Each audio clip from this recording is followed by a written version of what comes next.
Hello everyone and welcome back to my YouTube channel with another useful and informative video. So guys, in this video I'm going to show you how to fix face not recognized issue on your Apple device while setting up Face ID.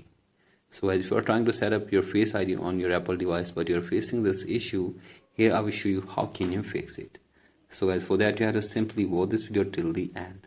So guys, first of all you have to simply make sure that your front cam of your iPhone is working properly and it is not damaged.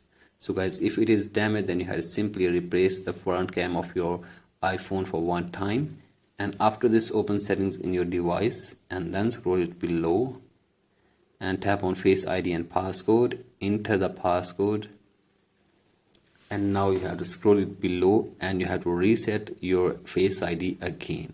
So guys, reset your Face ID and check if the problem is fixed or not. And if the problem is still there, then force restart your device for one time as well. So guys, for that press and release the volume up button and then down, and keep holding the power button until your device force restarts. So guys, do this and check if the problem is fixed or not, and if the problem is still there, then open the Face ID and passcode again and now tap on setup an alternative appearance from here. So guys, simply tap on this and set up an alternative appearance from here, and after this you will be able to set up Face ID very easily. So guys, that's it for today's video. Hope this video helps you. Please like and subscribe to my YouTube channel as well. Thank you.